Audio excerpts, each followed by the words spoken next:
सभी पंच नमस्कार मंत्र का स्मरण करेंगे। णमो अरिहंताणं,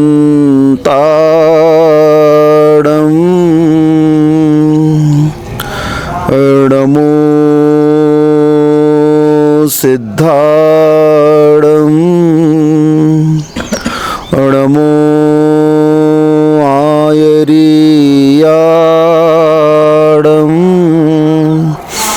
णमो वज्रायाणं,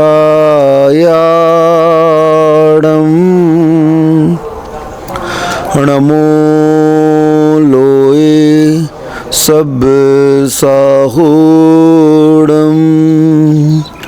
हाँ नित्य घटती आयु है पर पाप मति घटती नहीं, आई बुढ़ोती पर विषय से कामना हटती नहीं।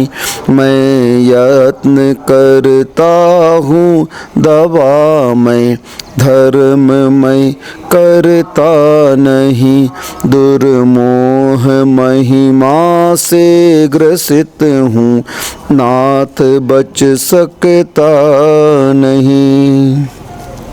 कुंडलपुर के बड़े बाबा की जय। मूल नायक श्री चिंतामणि पार्श्वनाथ भगवान की जय। उत्तम सौच धर्म की जय। परम पूज्य आचार्य परमेष्ठी श्री विद्यासागर जी महामुनिराज की जय। निरापक मुनि श्री समता सागर जी महाराज की जय। आप लोगों ने 3 दिन से उस धर्म को सुना जो आत्मा का स्वभाव है, और उन बाधक तत्वों के बारे में भी आपने सुना जो उसे प्रकट होने में रोक रहे हैं। क्रोध व्यक्ति को अंधा बना देता है। जब क्रोध उत्पन्न होता है तो उस व्यक्ति को कुछ भी दिखाई नहीं देता है। मान व्यक्ति को बहरा बना देता है। मोहनी व्यक्ति किसी की नहीं सुनता है, बस अपनी बात कहेगा, अपनी बात करेगा। मायाचारी जो करता है उसको वह कसाय गूंगा बना देती है। क्यों? क्योंकि जो मायाचारी करता है उसको कोई सुनना ही नहीं चाहता है। और लोभ क्या है? लोभ पाप को बाप बखाना। लोभी व्यक्ति तो बिल्कुल अंधा बहरा गूंगा, सभी उसके पास में विकलांगताएं आ जाती हैं, क्योंकि लोभ के सद्भाव में वह कुछ भी करने को तैयार होता है। इसलिए लोभ की प्रकृति को सबसे पहले नाश करना चाहिए, लेकिन इन कसायों में यह सबसे आखिरी नंबर में आती है। कर्म सिद्धांत को जब हम देखते हैं तो 10वें गुण स्थान तक लोभ का सद्भाव पाया जाता है। मोहिनी कर्म की यह ऐसी प्रकृति है जिस प्रकृति के सद्भाव में यह जीव शुद्धात्म स्वरूप की प्राप्ति नहीं कर सकता है। शुद्धात्म स्वरूप की प्राप्ति करने के लिए, उस आत्मा का अनुभव करने के लिए इस लोभ का परित्याग करना नितांत आवश्यक है। यह जीव जब श्रेणी मानता है, चाहे वह उपसम श्रेणी हो चाहे छपक श्रेणी हो, दोनों श्रेणियों के दौरान जब वह आरोहण करता है तो उसे क्रम से इन कसायों का उपशम या क्षय करना नितांत आवश्यक है। क्योंकि सबसे पहले 8 कर्मों की परंपरा में अगर किसी का नाश होता है तो मोहिनी कर्म का नाश होता है। और जितने भी कसाय हैं ये सारी की सारी कसाय मोहिनी कर्म का परिवार हैं। मोहिनी कर्म 2 प्रकार का होता है, दर्शन मोहिनी और चारित्र मोहिनी। दर्शन मोहिनी की 3 प्रकृतियां होती हैं, मिथ्यात्व, सम्यक मिथ्यात्व, सम्यक प्रकृति, जो सम्यक दर्शन का घात करती हैं।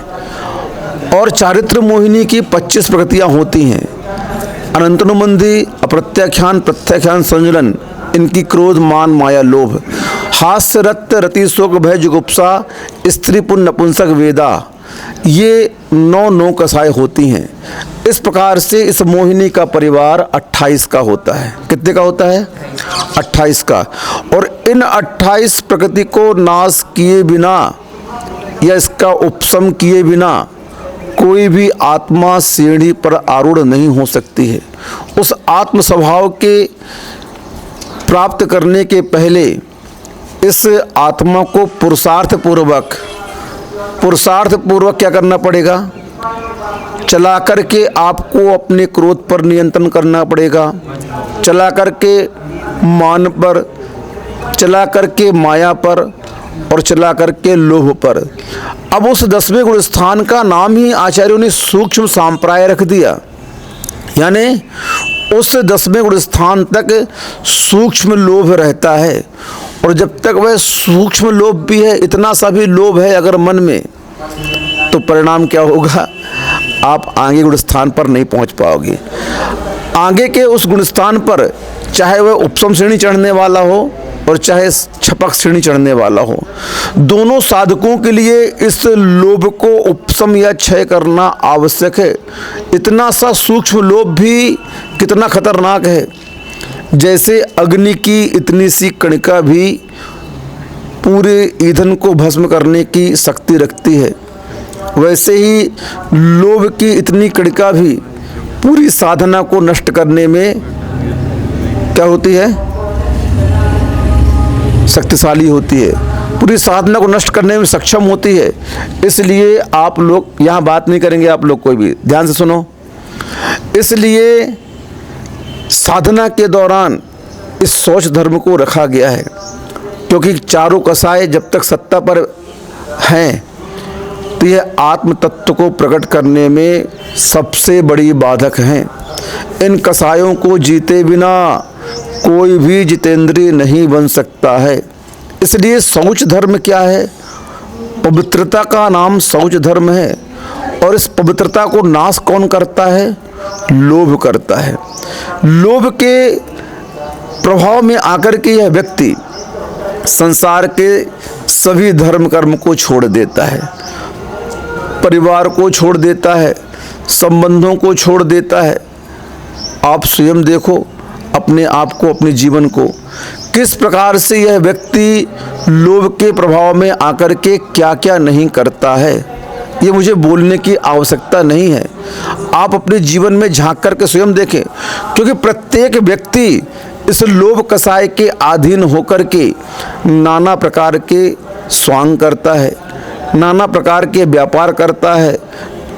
जितनी अनीति है, जितना अन्याय है, जितनी भ्रष्टाचारी है संसार में, उस सब का मूल कारण क्या है? ये लोभ कसाय ही है। क्यों भैया, क्यों अनीति अन्याय कर रहे हो? लोभ के कारण। क्यों भैया, क्यों पाप कर रहे हो? लोभ के कारण। क्यों भैया, ये संबंध विच्छेद क्यों हो गया आपका? अरे इन्होंने दहेज नहीं दिया ना, लो, किसका लोभ? 3 प्रकार की लोकेषणा होती है।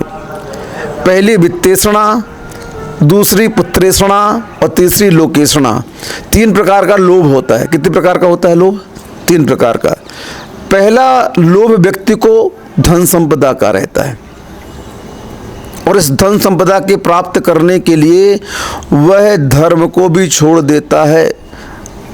आचार्य परमेष्ठी कहते हैं, जो धन के लोभ में आकर के धर्म को छोड़ता है तो धन भी उसका साथ छोड़ देता है। धन कहाँ टिकता है? लक्ष्मी कहाँ निवास करती है? आपको पता है? लक्ष्मी पुण्य की दासी है। किसकी दासी है? तुम संसार में धन कमाने के लिए जा रहे हो, लोभ कर रहे हो, परदेश जा रहे हो, विदेश जा रहे हो, क्या तुम्हारे उस धन कमाने से धन आ रहा है क्या? नहीं, धन तो पुण्य कर्म के उदय से आ रहा है। किसके कर्म के उदय से आ रहा है? पुण्य कर्म के उदय। सत्ता में अगर पुण्य है तो फिर आप कहीं भी चले जाओ। रामचंद्र जी को वनवास हुआ, क्या हुआ? वनवास हुआ।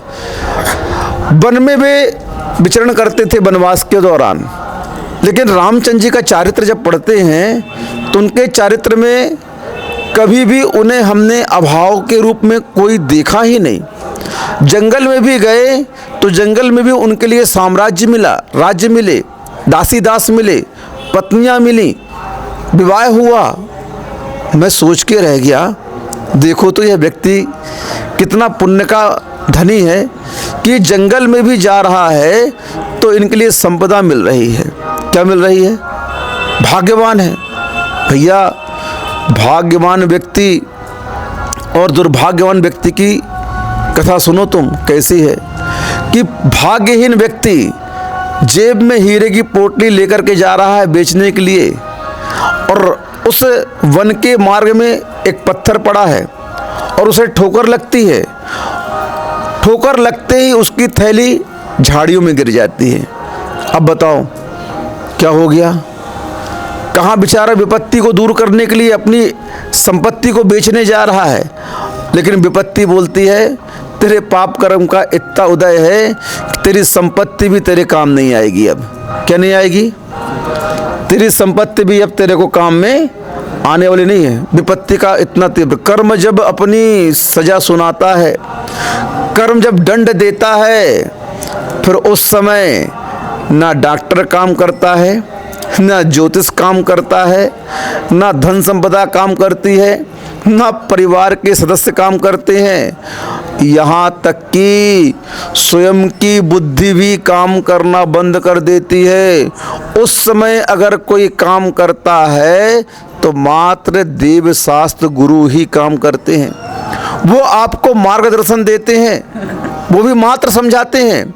अगर उन्होंने समझाया और तुमने समझ लिया और समझ करके उस कार्य को तुमने गति दे दी, क्रिया रूप परिणत कर दिया, तो आपका कर्म शांत हो सकता है। अगर वह निधत्य निकाचित के रूप में आया है तो फिर हम भी नहीं समझा पाएंगे आपको। फिर तो वह कहेगा कि नहीं, इस कर्म को तुम्हें भोगना ही है भैया, क्या करें, भोगो, अब क्या करो। अब देखो उस व्यक्ति की संपत्ति जो विपत्ति से बचने के लिए बेचने जा रहा था, एक ठोकर लगी और ठोकर लगते ही वह संपत्ति कहाँ? एक झाड़ी में गिर गई, अटक गई जाकर के। अब वह झाड़ी में अटकी, अब वह ढूंढ रहा है मेरा हीरे की पोटली कहाँ गई। अब ढूंढते ढूंढते थक गया, नहीं मिली, परेशान होकर के चला गया, बहुत हताश हो गया, क्या करूं क्या न करूं। अब वहीं से एक व्यक्ति आ रहा है भाग्यवान, और वह भाग्यवान व्यक्ति को उसी पत्थर से ठोकर लगती है।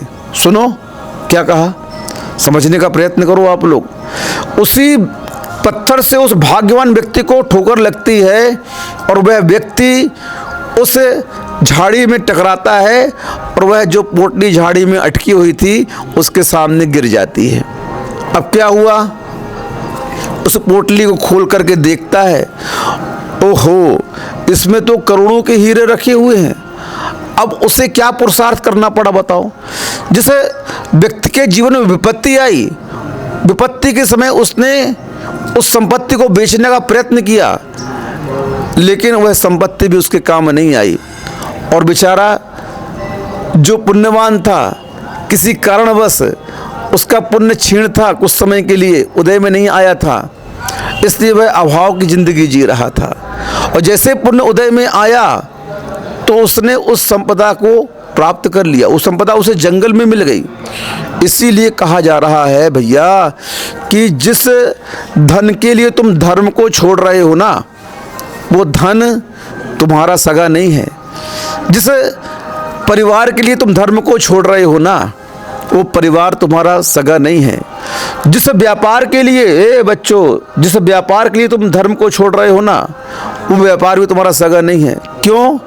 ये सारी संसार की अनुकूलताएं पुण्य से प्राप्त होती हैं भैया। किससे प्राप्त होती है?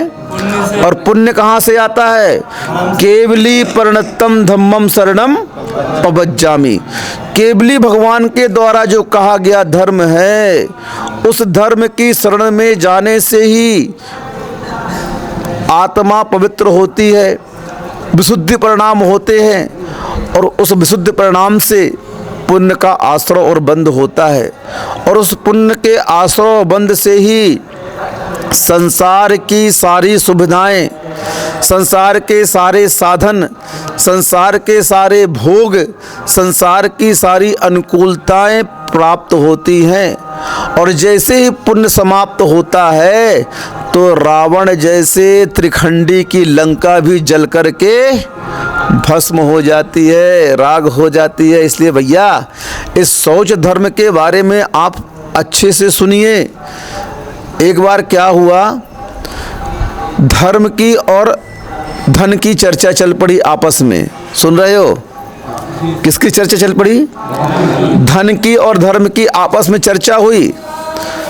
धर्म ने धन से बोला, धन ने धर्म से बोला, दोनों ने एक दूसरे से बोला। क्या बोला? कि देखें अपन संसार में किसको अधिक सम्मान प्राप्त होता है। क्या हुआ? सुन रहे हो? धर्म ने धन से बोला और धन ने धर्म से बोला कि संसार में देखें किसको सबसे ज़्यादा सम्मान प्राप्त होता है। बोले ठीक है। धर्म ने अपना रूप बनाया और एक सेठ जी का यहाँ पहुँच गया, और उस धर्म ने अपने सत्य के उपदेश के माध्यम से, धर्म के उपदेश के माध्यम से सबको प्रभावित कर लिया। अब उसकी व्याख्या सुनने के लिए, उसके प्रवचन सुनने के लिए सेठ जी का मकान छोटा पड़ गया, गांव के लोग सब इकट्ठा होने लगे। लेकिन धर्म ने पहले कह दिया था, सेठ जी हम इस चतुर्मास में आपके यहाँ ही रहेंगे और कहीं नहीं जाएंगे, ये शर्त है हमारी। सेठ जी ने बोला, अरे भैया घर बैठे बैठे धर्म मिल रहा है, मैं क्यों छोड़ूं? सेठ जी ने बोल दिया। अब धर्म की प्रभावना होने लगी। सुनो, धर्म की प्रभावना होने लगी। व्याख्यान के माध्यम से सत्य का उद्घाटन वो करने लगे और सारे के सारे गांव के लोग वहां जमा होने लगे। अब आई धन की बारी। किसकी बारी आई? धन की बारी आई। अब धन ने एक भिखारिन का रूप बनाया और सेठ जी के घर में पहुंच गई और जोर जोर से द्वार पर पहुंचकर चिल्लाने लगी, मुझे प्यास लगी है, कोई पानी दे दो, मुझे प्यास लगी है, कोई पानी दे दो। अब उस व्याख्यान को, जो बहुत सरस था, जो बहुत मीठा था, जिसे सुनने के लिए सब शांत बैठे थे, कोई भी उस भिखारन की आवाज़ को नहीं सुन रहा था। तभी सेठानी ने उसकी आवाज़ सुनी। अब वो भी नहीं छोड़ना चाहती थी।